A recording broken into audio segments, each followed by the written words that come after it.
मंत्री मंगल पांडे का तेजस्वी यादव पर पलटवार, लालू राबड़ी शासनकाल को याद दिलाया।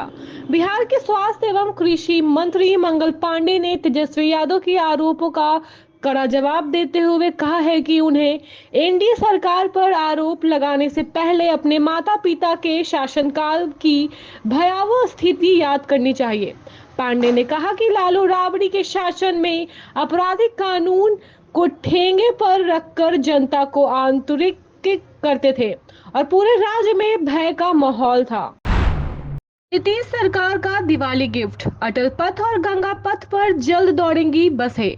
पटना वासियों के लिए दिवाली से पहले खुशखबरी, अटल पथ और जेपी गंगा पथ पर जल्द ही सिटी बसों का परिचालन शुरू होगा।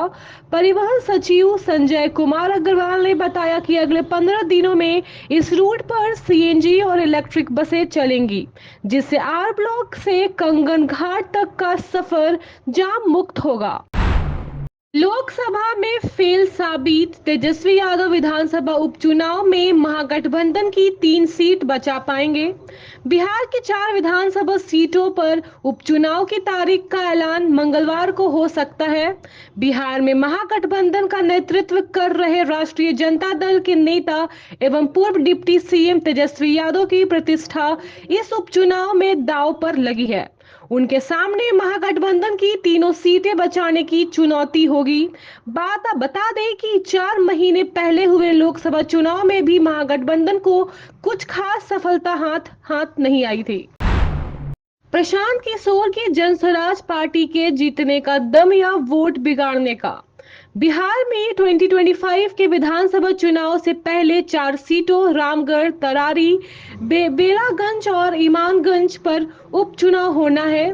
राजनीतिक दल इन उपचुनावों की रणनीतियों पर काम कर रहे हैं, जिससे प्रशांत किशोर की जनस्वराज पार्टी भी शामिल होंगी, जबकि मुख्य मुकाबला एनडीए और महागठबंधन के बीच माना जा रहा है।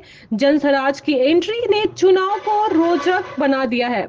अब सवाल यह है कि क्या जनस्वराज पार्टी जीत हासिल कर पाएगी या सिर्फ अन्य दलों का वोट बांटने का काम करेगी।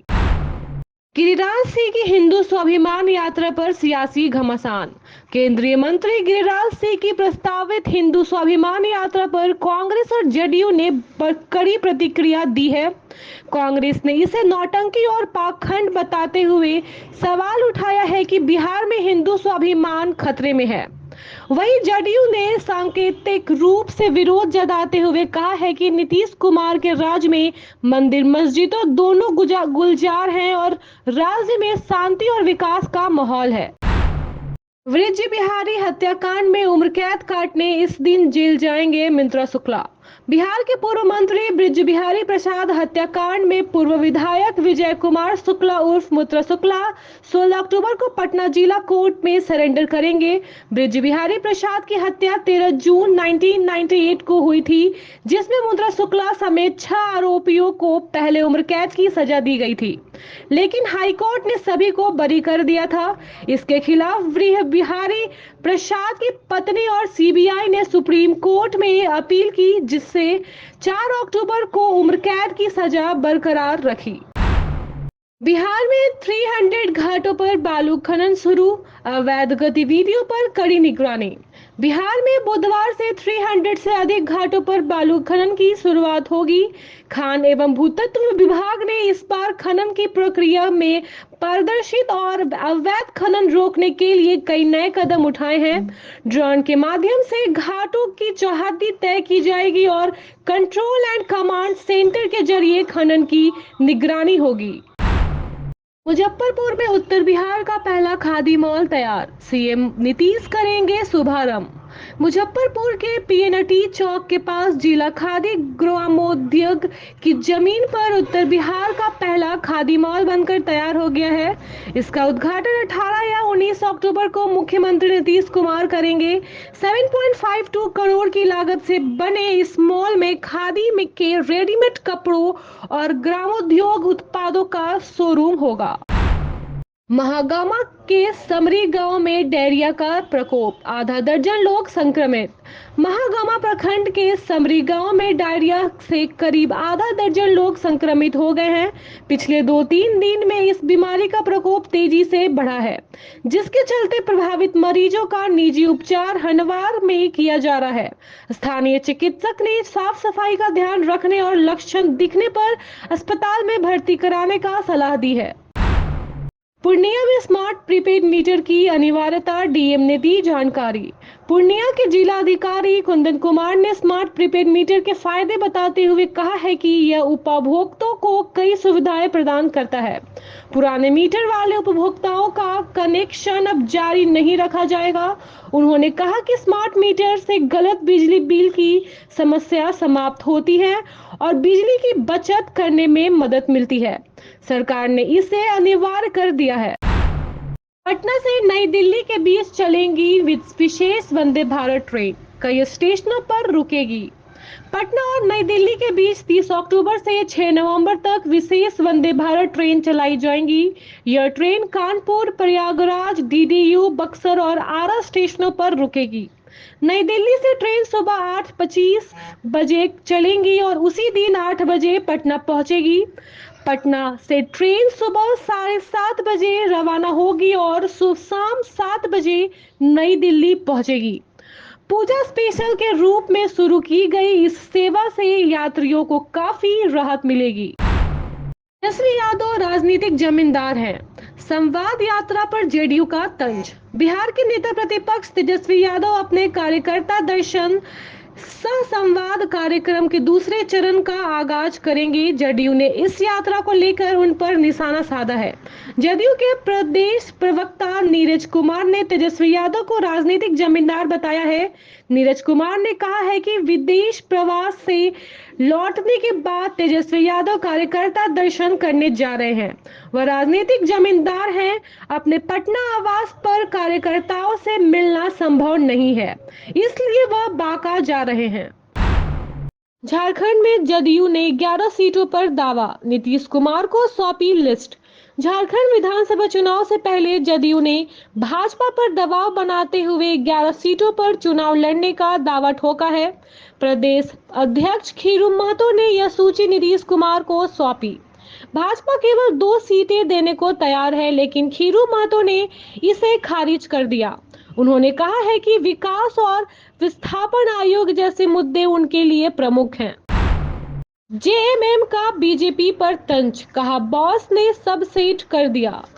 झारखंड विधानसभा चुनाव की तारीख की घोषणा से पहले जेएमएम ने बीजेपी पर तंज कसते हुए एक्स पर लिखा है कि बॉस ने सब सेट कर दिया है। जेएमएम ने कहा कि भाजपा चुनाव प्रभारी ने पहले ही चुनाव की घोषणा की जानकारी दे दी थी, जो अब सच साबित हो रही है। इसके बाद जेएमएम ने एक और पोस्ट किया जिसमें चुनाव की जल्द घोषणा का व्यंग किया। बाबूलाल मरांडी का सोरेन सरकार पर हमला। झारखंड बीजेपी अध्यक्ष बाबूलाल मरांडी ने मैया योजना की राशि बढ़ाने पर हेमंत सोरेन सरकार पर तंज कसते हुए कहा है कि 3 माह के लिए यह राशि क्यों बढ़ाई गई और पहले क्यों नहीं। उन्होंने सरकार पर बेरोजगारी भत्ता को लेकर भी निशाना साधा, यह दावा करते हुए कि 2020 विधानसभा चुनाव में इस बार इस पर कोई कदम नहीं उठाया गया। कांग्रेस की पूर्व विधायक ममता देवी को बड़ी राहत, सजा पर हाईकोर्ट की रोक। झारखंड हाईकोर्ट ने रामगढ़ की पूर्व विधायक ममता देवी की 7 साल की सजा पर रोक लगा दी है, जिससे उन्हें बड़ी राहत मिली है। हजारीबाग की एमपी एमएलए कोर्ट ने उन्हें यह सजा सुनाई थी। अब इस फैसले के बाद ममता देवी के समर्थन और कांग्रेस कार्यकर्ता जश्न मना रहे हैं और उनके सक्रिय राजनीतिक में लौटने की संभावना बढ़ गई है। एनडीए में एजेएसयू और जेडीयू की सीटों पर बंटवारा तय, हिमंत बिस्वा शर्मा का बयान। झारखंड विधानसभा चुनाव में एनडीए के तहत सीटों का बंटवारा लगभग तय हो गया है। असम के मुख्यमंत्री हिमंत बिस्वा शर्मा ने जानकारी दी है कि एजेएसयू पार्टी को 9 से 11 सीटें मिल सकती हैं, जबकि जेडीयू को 2 सीटें दी जाएंगी। उन्होंने कहा कि भाजपा चुनाव आयोग द्वारा तिथि की घोषणा के 24 से 48 घंटे के भीतर अपने 98% प्रत्याशियों के नाम घोषित कर देंगे। सीएम हेमंत सोरेन का बयान, मैया योजना की राशि बढ़ाई, विपक्ष को दिखाई नहीं दे रहा काम। झारखंड के मुख्यमंत्री हेमंत सोरेन ने मैया समान योजना की राशि 1000 रुपए से बढ़ाकर 2500 रुपए करने की घोषणा की है, जो दिसंबर से मिलेंगी। उन्होंने विपक्ष पर निशाना साधते हुए कहा है कि उन्हें सरकार के काम नहीं दिखते। आदिवासी समुदाय की समस्याओं के समाधान के लिए एक सर्वदलीय समिति बनाई जाएगी। पाकुड़ में विधानसभा चुनाव 2024 के लिए बीएलओ और पर्यवेक्षकों को दिए गए दिशा निर्देश।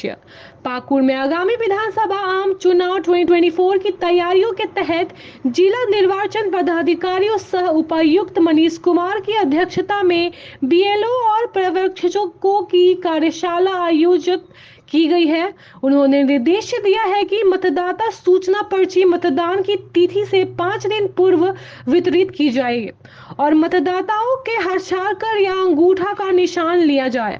दिव्यांग और 85 वर्ष से अधिक आयु के मतदाताओं को होम वोटिंग में सहयोग देने का भी निर्देश दिया गया है। भाजपा नेताओं पर गंभीर आरोप, धर्मेंद्र यादव की पिटाई का मामला। जमशेदपुर में काशीडीह लाइन नंबर 1 के निवासी धर्मेंद्र यादव की पिटाई के मामले में भाजपा नेता अभय सिंह, निर्भय सिंह, दिलीप सिंह, सौभाग्य सिंह, सौगंध सिंह और अन्य 20 युवकों के खिलाफ साक्षी थाना में केस दर्ज किया गया है। धर्मेंद्र के भाई रविंद्र यादव के बयान के अनुसार सभी आरोपियों ने पिस्टल के बल पर धर्मेंद्र का अपहरण किया और उसे काशीडीह कार्यालय में ले जाकर बुरी तरह पीटा। Thank you so much for watching this video. Don't forget to like, comment, share, and subscribe.